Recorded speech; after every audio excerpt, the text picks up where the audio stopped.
Bien, bonjour à tous. Chers camarades, madame, monsieur, membres du jury, merci de votre présence. Et on va donc commencer ce deuxième jour des demi-finales du concours de plaidoirie Le Baromètre avec Marie Dorier et Aïssata Yeo du Master de DAF pour le sujet de droit civil. Merci. Madame, monsieur les membres du jury, les faits qui m'amènent aujourd'hui devant vous, pour le compte de la société Nanoplus et de sa filiale Picoplus, sont somme toute assez simples. La SARJET, représentée par monsieur Lamballe, s'était engagée contractuellement à transporter aux États-Unis le 23 août 2015 une caisse contenant un prototype destiné à participer à un important appel d'offres organisé par une société américaine, Nextech. Étant entendu qu'il devait être livré avant midi heure locale à l'aéroport d'affaires de Boston, Anscombe Field. Vous vous doutez, je l'imagine, de la suite, cet engagement n'a pas été respecté. L'avion ne s'est posé à Boston qu'à 14h20 heure locale, soit plus de 2 heures après ce qui était convenu. Et non content d'arriver en retard, la participation à l'appel d'offres a été purement écartée, le représentant de Nextech n'ayant pu accepter ce prototype hors délai. Cette inexécution, qui est bien évidemment inacceptable compte tenu des éléments de ce dossier que je m'apprête à vous exposer, a conduit tout naturellement Nanoplus et sa filiale à nous confier la défense de leurs intérêts afin d'obtenir la réparation du préjudice conséquent qui a été subi. Mais nous allons revenir sur ce qui s'est passé plus précisément. La SARJET et Nanoplus ont convenu par un contrat signé en date du 15 juillet 2015 les modalités de la livraison de ce prototype, et notamment un article 24 bis qui a érigé en élément essentiel du contrat la remise du colis aux représentants de la société Nextech, organisatrice de l'appel d'offres, à l'aéroport de Boston, le 23 août 2015 et au plus tard avant midi, avec des termes très précis. Je les cite, à la demande expresse de la société Nanoplus, AirJet s'oblige à remettre le colis. Le deuxième alinéa nous précise d'ailleurs qu'un supplément de prix de 35% a été versé par Nanoplus pour garantir le respect de cet horaire. Et en contrepartie, la SARJET, responsable de surcroît de la maintenance de ces appareils, mettait en œuvre son aéronef le plus performant. En d'autres termes, Nanoplus a payé plus cher un service qu'elle n'a finalement pas obtenu, et AirJet entendrait se dédouaner de sa responsabilité derrière un cas de force majeure alors qu'elle a en charge l'intégralité de la maintenance. Soyons sérieux. Nous portons l'affaire devant vous, aux fins d'engager la responsabilité contractuelle de la SARJET pour l'inexécution de son contrat avec la société Nanoplus qui lui a fait manquer l'appel d'offres. Mais tout d'abord, rappelons ce qu'est la responsabilité contractuelle. C'est l'obligation pour le débiteur, ici la SARJET, de réparer le préjudice subi par le créancier, la société Nanoplus, représentée par M. Telaf, du fait de l'inexécution du contrat. Elle est prévue aux articles 1147 et suivants du Code civil, et il précise la chose suivante. Le débiteur est condamné s'il y a lieu au paiement de dommages et intérêts, soit à raison de l'inexécution de l'obligation, soit à raison du retard dans l'exécution, toutes les fois qu'il ne justifie pas que l'inexécution provient d'une cause étrangère qui ne peut lui être imputée, encore qu'il n'y ait aucune mauvaise foi de sa part. De cet article, et de la responsabilité contractuelle en général, il en ressort la nécessité d'avoir la réunion de 3 conditions. Une faute contractuelle, un préjudice et un lien de causalité. S'agissant de la faute contractuelle en l'espèce, de manière simple, c'est l'inexécution d'une obligation du contrat. Mais il convient néanmoins de distinguer selon la nature de l'obligation pour des questions de charge de la preuve. Nous passerons vite sur l'obligation de moyens, qui est celle par laquelle le débiteur n'a pas promis l'exécution du contrat, mais seulement de mettre tout en œuvre pour parvenir au résultat. Et clairement, en l'espèce, ce n'est pas le cas. La SARJET a en effet promis. Elle s'est obligée purement et simplement à livrer le bien avant midi à l'aéroport de Boston. Mieux encore, il s'agit d'une obligation essentielle qui était déterminante du consentement de Nanoplus dans ce contrat. En présence d'une obligation de résultat dont la SARJET était redevable, la simple inobtention du résultat suffit à constituer une faute. Dès lors, nul besoin de la prouver, elle pèse sur Nanoplus qui ne peut s'en exonérer que par une cause étrangère comme la force majeure. Toutefois, ce n'est pas une simple faute. De ce dossier, il ressort un élément qui n'est pas moindre. La SARJET a en charge l'intégralité de la maintenance de ces appareils. Est-ce normal de devoir atterrir en urgence à cause d'un capteur mal reconnecté suite à une erreur de maintenance? Maintenance dont on est responsable, dont la SARJET est responsable. Il y a clairement ici une négligence. de la part de la SA Airjet qui aurait dû effectuer les diligences nécessaires avant le départ de l'avion. Compte tenu de l'importance du contrat, compte tenu de la clause qui érigeait en condition essentielle du consentement la participation à l'appel d'offres et le paiement du supplément de prix pour réaliser la livraison en temps voulu. Mais si la SA Airjet avait une conscience professionnelle, ils auraient pris la peine d'effectuer ces diligences, qui leur auraient permis sans nul doute de se rendre compte de cette erreur de maintenance. Et qu'il faut quand même le dire, selon les termes du dossier, la panne, a été facilement repérée et réparée. Il ne s'agissait pas là d'une simple panne imprévisible, extérieure, qui aurait pu atténuer la responsabilité de la SA Airjet, mais bien d'une faute lourde, caractérisée, qui révèle une extrême carence de leur part. Des conclusions de la SA Airjet, il ressort l'invocation d'une force majeure. Et devant tant de mauvaise foi, nous allons répondre. La force majeure, qu'est-ce que c'est? C'est l'événement imprévisible, irrésistible et extérieur, empêchant le débiteur d'exécuter ses obligations. Et les critères sont cumulatifs. Peut-on sérieusement considérer que la panne due à un capteur mal reconnecté est imprévisible?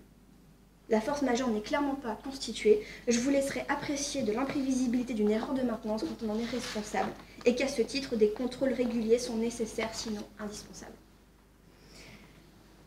Donc, la force majeure étant purement et simplement écartée, il n'y a pas de cause d'exonération de responsabilité valable pour la SA Airjet. Nous entendons bien obtenir réparation du préjudice subi par Nanoplus. Et s'agissant de ce préjudice, tout préjudice peut en principe ouvrir droit à réparation, qu'il soit matériel, comme le gain manqué en l'espèce par la perte de chance, ou même moral. La perte de chance, c'est la disparition d'une éventualité favorable, dont il est impossible de savoir si elle se serait réalisée en l'absence du fait dommageable. Le prototype, sur lequel a sans nul doute beaucoup travaillé la société Nanoplus, avait de sérieuses chances d'être retenu au cours de l'appel d'offres, duquel elle a été écartée par la faute de la SA Airjet.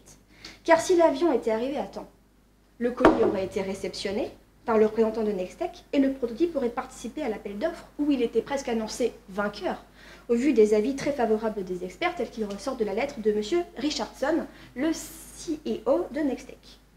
Un préjudice matériel est clairement identifié pour Nanoplus, et même moral, du fait de l'importance du projet et de la négligence de la SA Airjet, qui aurait pu aisément éviter cette déconvenue. Au vu des éléments qui pèsent lourdement sur la responsabilité de la SA Airjet, et par exception au principe de réparation des dommages prévisibles prévu à l'article 1150 du Code civil, il nous semble nécessaire de demander la réparation du préjudice intégral subi par la société Nanoplus. Quant au lien de causalité entre la faute contractuelle et le préjudice subi, celui-ci fait très peu de doute comme on a pu le voir. C'est en effet par la faute de la SA Airjet, sa négligence, que le colis n'a pas été réceptionné et n'a donc pu participer à l'appel d'offres, occasionnant un préjudice conséquent à la société Nanoplus. L'engagement de la responsabilité contractuelle de la SA Airjet permettra d'indemniser la société Nanoplus par l'attribution de dommages et intérêts pour le préjudice subi. Cependant, il y a dans le contrat un article 25 intitulé « Indemnisation pour retard à la livraison » et qui prévoit la chose suivante. En cas de préjudice prouvé résultant d'un retard à la livraison, Airjet est tenu de verser une indemnité qui ne peut en aucun cas excéder le prix du transport. Ils ont d'ailleurs la bonté de préciser que le retard à la livraison s'entend de la remise du colis en dehors du créneau horaire convenu entre les parties. Mais cette clause limitative de responsabilité est-elle efficace? Je rappelle tout de même que Nanoplus a payé un supplément de prix de 35%, soit plus d'un tiers de la prestation. Limiter l'indemnisation au prix du transport, c'est vider de sa substance le contrat, ce pourquoi Nanoplus s'est réellement engagé. Car l'obligation essentielle qui réside dans la livraison avant une heure bien précise a pour contrepartie le paiement d'un supplément de prix. Et s'exonérer de sa responsabilité en limitant l'indemnisation à ce montant, c'est finalement écarter cette obligation essentielle. Cela ne peut que nous rappeler les arrêts Chronopost et Forestia, rendus respectivement par la Chambre commerciale de la Cour de cassation le 22 octobre 1996 et le 29 juin 2010, en réputant non écrite la clause limitative de réparation qui contredit la portée de l'obligation essentielle souscrite par le débiteur, et ce qui est bien le cas dans l'affaire que nous vous présentons. La clause entre clairement en contradiction avec l'engagement qui a été souscrit par Nanoplus, et il convient de la réputer non écrite. Cependant, Nanoplus, qui est sans nul doute la première société à être fortement impactée par le comportement fautif de la SA Airjet, il ne faut pas non plus négliger l'impact que l'inexécution contractuelle a eu sur Pico Plus, la filiale, qui, comme je vous le rappelle, devait être chargée de produire en série le prototype en cas de succès de l'appel d'offres, et ce qui était fort probable au vu des éléments du dossier. Un grand principe du droit des contrats découle de l'article 1165 du Code civil. Les conventions n'ont d'effet qu'entre les parties contractantes, elles ne nuisent point au tiers. Il s'agit de l'effet relatif du contrat, qui signifie que celui-ci ne peut lier que les parties qui ont contracté ensemble. En l'espèce, Pico Plus est la filiale à 97% de Nanoplus, mais elle n'est pas partie à cette convention. Mais si Pico Plus ne peut se prévaloir du contrat, car n'étant pas partie à la convention, pour autant, il lui est possible d'opposer le contrat à Airjet pour le fait dommageable qu'elle a subi et par là même d'engager de la responsabilité délictuelle sur le fondement de l'article 1382 du Code civil. Je rappelle notamment l'arrêt d'assemblée plénière du 6 octobre 2006 de la Cour de cassation qui a consacré l'attendu suivant. Le tiers à un contrat peut invoquer sur le fondement de la responsabilité délictuelle un manquement contractuel dès lors que ce manquement lui a causé un dommage. Pour le dire autrement, la simple inexécution contractuelle est susceptible d'engager la responsabilité délictuelle de Airjet dès lors qu'elle a causé un préjudice à Pico Plus. L'inexécution contractuelle ne fait aucun doute au cas présent, du fait de l'absence de résultat et malgré la clause du contrat, l'article 24 bis de notre contrat. Pico Plus a subi un grave préjudice. Il est caractérisé, il est loin d'être négligeable. Le prototype proposé par Nanoplus avait la préférence d'une partie notable des experts. Et Pico Plus était chargé de produire en série ce prototype qui assurément avait toutes ses chances de succès. Et je vous laisse bien entendu imaginer les bénéfices qui auraient pu être dégagés, tout en vous précisant que le contrat perdu de Nanoplus valait 13 millions d'euros. Pico Plus a ainsi subi un préjudice personnel, direct et certain eu égard à la perte de chance causée. De façon constante, est indemnisée la perte de chance en tant que préjudice futur à condition que celle-ci soit certaine. Et la chance certaine ici, elle était bien réelle. Le prototype est en bonne posture pour remporter l'appel d'offres de Nextech. Et le préjudice est légitime également. Il est parfaitement constitué et réparable dans son intégralité, comme c'est le principe en responsabilité extra-contractuelle. Il est de nature patrimoniale en raison du bien manqué et a privé la filiale Pico Plus de bénéfices certains. En conclusion des développements que je vous ai présentés, je demande, pour le compte des sociétés Nanoplus et Pico Plus, la réparation intégrale de leurs préjudices respectifs qu'ils ont lourdement subis, en engageant d'une part la responsabilité contractuelle de Airjet à l'égard de Nanoplus, et d'autre part la responsabilité extra-contractuelle de Airjet à l'égard de Pico Plus. Je vous remercie.